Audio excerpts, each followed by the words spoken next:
देखो अब हम इसमें मैट्रिक्स में थोड़ा आगे चलते हैं और एक बहुत छोटा सा टॉपिक, छोटी सी इंफॉर्मेशन जो मैं यहाँ डिस्कस करूंगा, दैट इज कॉल्ड कंस्ट्रक्शन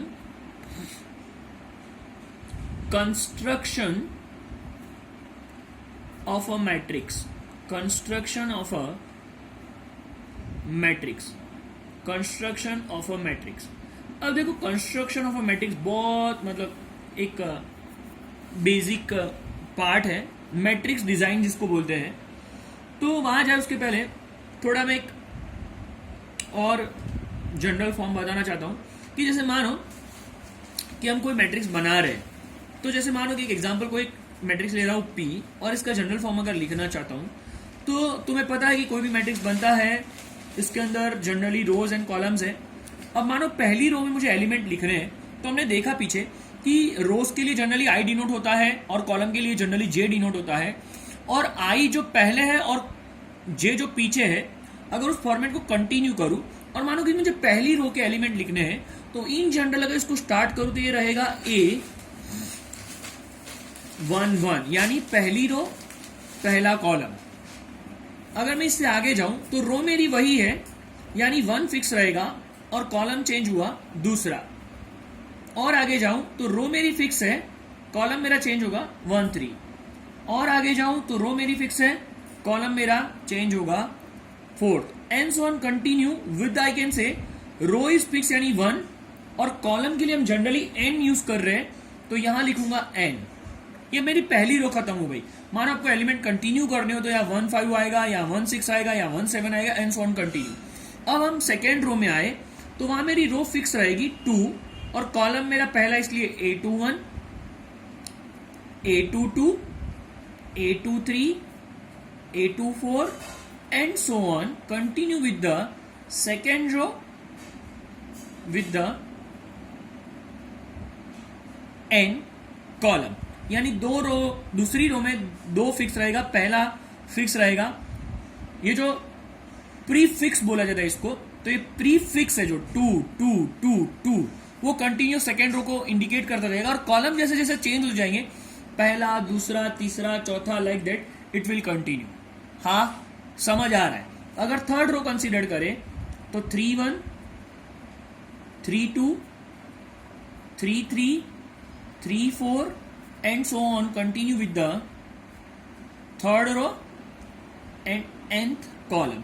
और अगर मानो इसको मैं कंटिन्यू करूं यहां पे जैसे, और अगर मानो कि मैं अब यहां कॉलम के लिए जनरली m डिनोट करते हैं, बोला रो के लिए जनरली m डिनोट करते हैं, तो m यानी कि कोई पर्टिकुलर रो को फिक्स करूं और कॉलम यहां 1 रखूं, तो ये m1 जैसे यहां ये था 1n, उसकी जगह m1 यहां 2n है, तो ये रहेगा am2, ये रहेगा am3, ये रहेगा likewise am4 and so on. ये दोनों जहां इंटरसेक्ट हो गए, अगर मैं इसको कंटिन्यू करता जा रहा हूं तो ये जो इंटरसेक्ट हो गए वो फाइनली mn बनेंगे, और ये बना कंस्ट्रक्शन। जनरल कंस्ट्रक्शन बोल रहा हूं, डिटेल में बाद में देखते हैं। तो पहली रो में आगे का 1 फिक्स रहेगा, दूसरी रो में आगे का 2 फिक्स रहेगा, तीसरी रो में आगे का 3 फिक्स रहेगा। अगर पहली कॉलम में तो ध्यान से देखो पीछे का 1 फिक्स है, दूसरी कॉलम में तो पीछे का 2 फिक्स है, तीसरी कॉलम में तो पीछे का 3 फिक्स है, चौथी कॉलम में तो 4 फिक्स है। वैसे ही nth में लास्ट में जाओ तो इसका n फिक्स है और इसमें m फिक्स है। तो ये जनरल फॉर्मेट बोला जाता है कंस्ट्रक्शन का मैट्रिक्स का।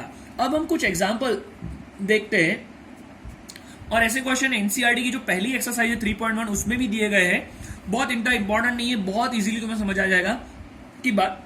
मानो कि तुम्हें बोला गया फॉर एग्जांपल कि 2x2 मैट्रिक्स जनरेट करो, 2x2 मैट्रिक्स कंस्ट्रक्ट करो या जनरेट करो, डिजाइन करो, जिसमें तुम्हें बोला गया है कि उस मैट्रिक्स को ऐसे इंडिकेट किया गया है aij where ij is equal to i plus j by 2। याद रखो किसी भी मैट्रिक्स को डिजाइन करने के लिए तुम्हें उसका ऑर्डर पता होना बहुत जरूरी है, या ऑर्डर तुम्हें क्वेश्चन में दिया होगा तभी जाके तुम्हें पता चलेगा कि उसका क्या फॉर्मेट रहेगा, और वो जो ऑर्डर है उसके साथ कोई इंफॉर्मेशन दी जाएगी कि उसके एलिमेंट्स जो बनाने हैं वो एलिमेंट्स कौन से पर्टिकुलर टोन में या कौन सी पर्टिकुलर डेफिनेशन को फॉलो कर रहे हैं। जैसे मैंने यहाँ कंस्ट्रक्शन में ऑर्डर लिखा है 2x2 और मैट्रिक्स डिजाइन करने के लिए उसकी जो फॉर्मूला है या उसका जो कंस्ट्रक्शन डिजाइन का एक पैटर्न है उसमें बोला गया है कि I J is equal to I plus J by 2। तो 2x2 मैट्रिक्स होने के रीजन से मैं अगर लेट करूं कि लेट कोई मैट्रिक्स ए जो 2x2 है, तो उसको अगर हम ध्यान से देखें तो पहला एलिमेंट 1 1, दूसरा एलिमेंट 1 2, अगर कॉलम के अकॉर्डिंग जाए और रो के अकॉर्डिंग जाए तो 2x2 मेरा ऐसा बनेगा जिसमें पहली रो पहला कॉलम 1 1, पहली रो दूसरा कॉलम 1 2 2 1 2 2, 2x2 यानी उसमें 4 एलिमेंट रहेंगे, तुम्हें पता है, ये मैंने बना दिया। अब हम इस पर्टिकुलर फॉर्मूला को ध्यान से देखें जो क्वेश्चन में हमेशा दिया जाएगा, इसके बिना हम मैट्रिक्स डिजाइन नहीं कर सकते। तो अगर A11 को कंसीडर करूं तो A11 का मतलब होता है कि I और J, I तुम्हारा 1 है और J तुम्हारा 1 है, तो ये भी 1 ये भी 1, यानी ये 1 + 1 बाय 2, यानी ये 1 रहेगा। अगर मैं कंसीडर करूं 1 2 तो ये रहेगा 1 + 2 by 2, that is I can say 3/2। A21 का मतलब होता है ये 2 + 1 बाय 2, यानी वंस अगेन इट इज 3/2। और 2 2 का मतलब होता है 2 + 2 by 2, that is I can say 2। So I can से जो लेट किया गया है मैट्रिक्स उसके अंदर ये एलिमेंट्स को अगर सब्सटीट्यूट करे, पुट करे, वैल्यू को अगर यहां डाल दे उनकी अपनी अपनी पोजीशन पे, तो ये मैट्रिक्स बनेगा 1 रो वाइज 3/2, दूसरी रो में पहला एलिमेंट 3/2 और तुम्हारा ये एलिमेंट रहेगा 2, यानी कि इस पर्टिकुलर मैट्रिक्स को ध्यान से देखें तो ये बना 1 3/2 एंड 2, यानी ऑर्डर इसका 2x2 है, और रो और कॉलम के एलिमेंट्स इस अकॉर्डिंग जाएंगे। ऊपर ये जो जनरल लिखा है उसमें भी थोड़ा ऐड कर दूं डेटा, जो मतलब तुम्हें खाली एज एन इंफॉर्मेशन याद रखना है। जनरली लिखने का ये टोन रहता है AIJ M × N। देखो मैं बहुत बताऊं, कोई जरूरी नहीं है आप यहाँ A लो, यहाँ B P C T जो भी लेना है ले सकते हो, बट इन जनरल सारे नेशनल लेवल के बुक्स और जो इंपॉर्टेंट फॉर्मेट्स अभी एक्सेप्टेबल है उसमें जनरली क्या है, एक माइंड सेट करने के लिए पहला ही AIJ मेंशन किया जाता है। तो ये कोई आर्ग्यूमेंट का टोन नहीं रहेगा, आप A B C जो भी एलिमेंट यहाँ लिखना चाहते हो लिख सकते हो जनरल वे में, बट याद रखने का कि I और J अपने ऑर्डर में फिक्स है, M और N अपने ऑर्डर में फिक्स है। वो स्टैंडर्ड नोटेशन से I यानी हमेशा रो इंडिकेट करता है, J हमेशा कॉलम इंडिकेट करता है, M भी वन टाइप ऑफ रो ही इंडिकेट करता है, N one type of column indicate करता है। एक और एग्जांपल लेंगे जिससे तुम्हें ये इंफॉर्मेशन बहुत क्लियर हो जाएगी, दिमाग में चला जाएगा कि कंस्ट्रक्शन कैसे किया जाता है। सो सपोज अगर मानो कि क्वेश्चन में गिवन है कि 3x3 मैट्रिक्स डिजाइन करना है, 3x3 matrix we need to design, जो हमें कंस्ट्रक्ट करना है, और उसके लिए बोला गया है कि उस मैट्रिक्स की डेफिनेशन है AIJ जो हम लेंगे where I can say IJ is equals to I/2 plus J/3। अगर मानो कि तुम्हें ऐसा लिख के दिया गया है तो I/2 J/3।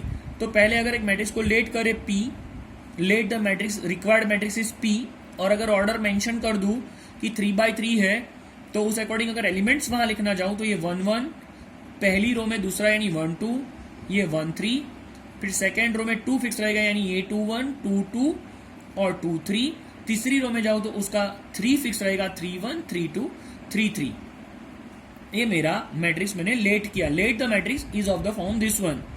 अब मेरा प्रायर टास्क रहेगा कि मैं इसके अंदर वैल्यू डालता जाऊं और वैल्यू डाल के इसके हर एक पोजीशन पे जो एलिमेंट लिखा गया है उसकी पर्टिकुलर वैल्यू ढूंढूं जो हमें निकालने के बाद इस मैट्रिक्स में फिर से डालनी है, और इसको बोलते हैं सिंपल कंस्ट्रक्शन। कभी कभार CBSE बोर्ड 1 मार्क में से क्वेश्चन पूछता है, ये जेई का पार्ट नहीं है, बट कभी कभार इस पर्टिकुलर डेटा को लेके जेई में बहुत ऊपर जाएंगे, बट तुम्हें पता होना चाहिए, वेरी बेसिक, तुम पहली बार पढ़ रहे हो इसलिए दिमाग में डालने का कि कोई भी मैट्रिक्स का डिजाइन कैसे होता है। अगर मानो 1 1 लेता हूं तो 1 1 का मतलब होता है यहां भी 1 डालूंगा, यहां भी 1 डालूंगा, दैट इज आई कैन से 1/2 प्लस 1/3। अगर 1 2 लेता हूं तो यहां क्या आएगा 1/2 और यहां आएगा 2/3। अगर 1 3 लेता हूं तो यहां आएगा 1/2 और यहां आएगा 3/3। ठीक है, एक बार फिर से देख लेंगे। आई की जगह 1 डालो, जे की जगह 1 डालो, आई की जगह 1 डालो, जे की जगह 2 डालो, आई की जगह 1 डालो, जे की जगह 3 डालो। अगर हम पर्टिकुलर A21 की बात करें, A21 की बात, तो यहाँ 2/2 और यहाँ 1/3। A22 की बात करें तो यहाँ 2/2 और यहाँ 2/3। और अगर हम A33 की बात करें तो यहाँ 3/2, यहाँ 3/3। और लास्टली अगर हम एलिमेंट्स कंसीडर करें तो A31 का मतलब होता है यहाँ 3/2 और यहाँ आएगा 1/3। अगर हम A32 की बात करें तो यहाँ आता है A32 की बात करें तो यहाँ आता है 3/2 और यहाँ आता है 2/3। और अगर हम A33 की बात करें तो यहाँ आता है 3/2 और यहाँ आता है 3/3। एक थोड़ा एरर है, वो चेक कर लेते हैं। हमने यहाँ लिखने में थोड़ा एक गलत किया है, जहाँ ये पहला 3 है तो उसको 3/2 किया, बट एक्चुअली 2 1 2 2 और यहाँ आता है 2/3। सॉरी, ये 2/3 एलिमेंट लेना था, तो 2/3 एलिमेंट का मेंशन डेटा है तो ये रहेगा 2/2। ध्यान रखने का, जल्दी में कभी गलत ना हो। बाकी डेटा बहुत सिंपल है। इस वैल्यूज को सिंप्लीफाई करो और इस वैल्यूज को सिंप्लीफाई करने के बाद उसको अपनी अपनी पोजीशन पे डाल दो, तो यहाँ जो आएगा, यहाँ जो आएगा, यहाँ जो आएगा, यहाँ जो आएगा, वो तुम्हारा एक 3/3 मैट्रिक्स बनेगा। अब जरूर नहीं है P लो, Q लो, T लो, जो भी लो, तुम्हें जो भी इंटरेस्ट हो, बट पता होना चाहिए कि 3/3 का मतलब होता है 3 रो और 3 कॉलम। तो पहली रो, दूसरी रो, तीसरी रो, 3 कॉलम, यानी पहला कॉलम, दूसरा कॉलम, तीसरा कॉलम। लाइकवाइज आई कैन से 2/2 है तो पहली रो, दूसरी रो, और कभी 3/4 हो तो 3 रो और 4 कॉलम। 3/4 है, 4/3 है तो 4 रो, यानी एक पहला रो, दूसरा रो, तीसरा रो, चौथा रो, और 3 कॉलम है तो 1 सेकेंड एंड थर्ड। 3/3, 2/2, 3/3, 1/4, 2/4, जैसा भी लिखा गया हो वो, और जो भी इंफॉर्मेशन तुम्हें इनसाइड क्वेश्चन यहाँ दी गई हो कि इसको ऐसे यूज करने का, वो वैल्यूज को अकॉर्डिंग पोजीशन के एलिमेंट्स जो है उसको सिंप्लीफाई करने का इस डेफिनेशन के अकॉर्डिंग, और जो आंसर आता है इसके अंदर इंसर्ट करने का, यानी वो तुम्हारा मैट्रिक्स रेडी हो गया। ठीक है।